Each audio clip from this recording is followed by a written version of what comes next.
So in the past couple of flowcharts, we've extensively covered and looked at the male reproductive system, both the anatomy and the function, physiology associated with the many structures that we've covered.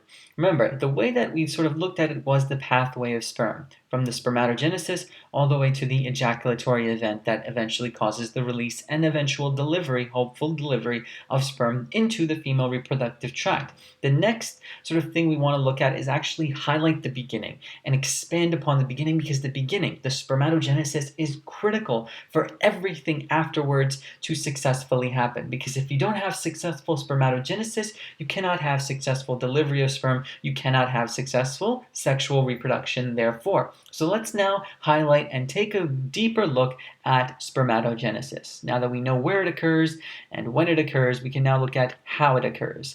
Spermatogenesis, the birth of sperm, is going to be highlighted in figure 46.11, a really good visual figure to look at as we go through this flowchart and as you study this idea. So spermatogenesis is the basic production, sperm birth, but fancy we can say production of mature sperm cells. That's our goal, to make mature sperm cells, not just sperm cells, but mature sperm cells through spermatogenesis. And in order to understand this idea of maturation of sperm cells, it's important to understand the initial sort of way that sperm cells are sort of found within the male body. And the location that we're going to be first starting off this spermatogenesis is, of course, at the testes. But there's going to be a significant difference between embryonic testes, and thus the embryonic spermatogenesis that occurs, and also the eventual mature spermatogenesis that occurs.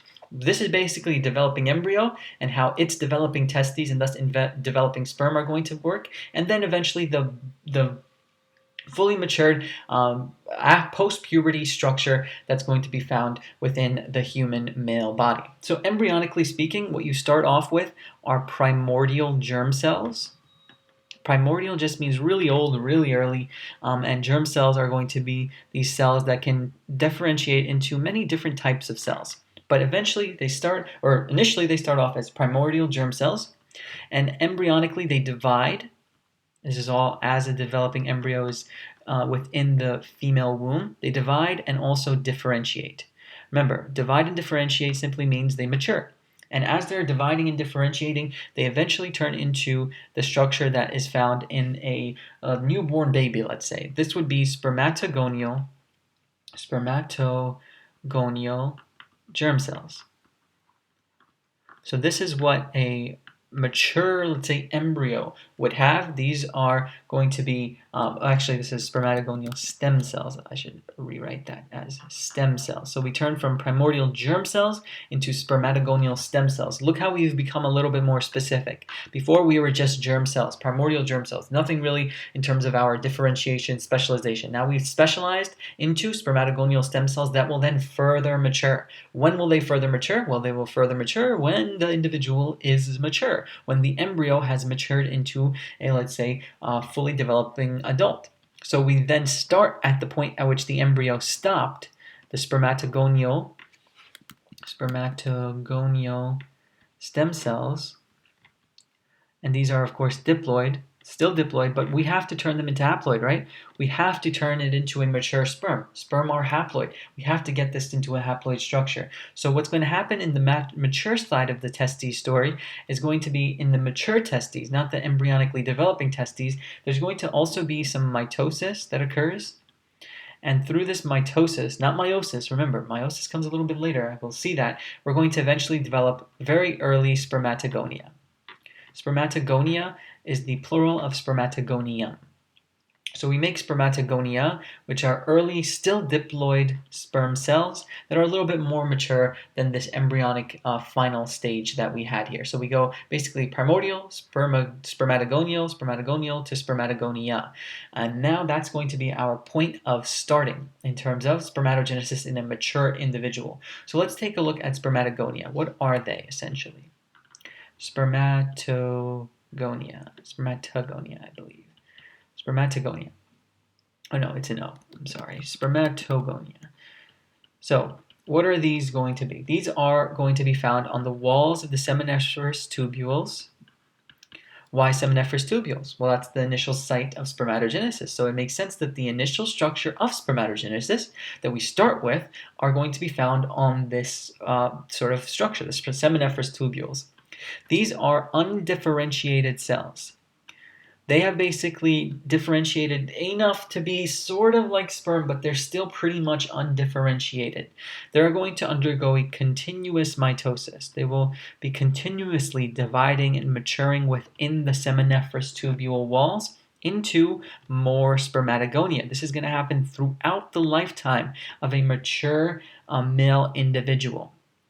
So continuously developing into more and more spermatogonia. Now, some of them, throughout this continuous development, will divide into a different structure. Some divide and mature, therefore, divide into what are known as primary spermatocytes. So 1 degree sign is primary spermatocytes. So this is a different, more differentiated structure. Spermatogonia are not that differentiated. We have differentiated into primary spermatocytes that are still 2N. And there's going to be about 3 million of these cells in any given mature male individual. So there's a lot of this going on. It's happening a lot because it makes sense that spermatogenesis involves many sperm being formed because it's the essence of reproduction. So let's go through the steps involved in spermatogenesis. How do we get a mature sperm cell? We begin by a spermatogonia. Remember, that's what we started with. Over here, spermatogonia is the plural, but let's look at just one. Let's look at spermatogonia. So we start as a spermatogonium. Okay, and that's diploid. We're going to have to make sure we keep an eye on the ploidy here. And we're going to develop, we're going to mature. And the maturation is going to happen through mitosis. So whenever you see mitosis, think differentiation, think maturation. This is going to then result in what we said here. Remember, spermatogonia, some divide into primary spermatocytes. So that's our next one. Primary spermatocytes. And the figure 46.11 shows this very nicely in the visual format. Okay, but remember, we have to make a gamete. We have to make a sperm cell, a mature sperm cell. And that's only going to happen through meiosis. So guess what? Our next step is actually meiosis. But not all of it. We're going to go step by step. We're going to do meiosis 1 first. So we'll do meiosis 1. Where we have genetic recombination, where we have crossing over, and this is going to result in 2. We're going to make 2. We're going to start with 1 primary spermatocyte, and through meiosis 1 we make 2 secondary spermatocytes. If you look at the figure, you will also see this as well. 2 secondary spermatocytes. So it makes sense. After meiosis 1, you turn into from primary to secondary. These are now actually going to be haploid. Why? Because meiosis 1 happened. Meiosis means to make smaller. You are making the ploidy from diploid to haploid. That's good. You are at a haploid structure, but it's not done yet because you need to get to this mature sperm cell. Secondary spermatocyte is not a mature sperm cell just yet. So what's after meiosis 1? Of course, meiosis 2. So that's our next step. So we're going to do meiosis 2 next to this arrow.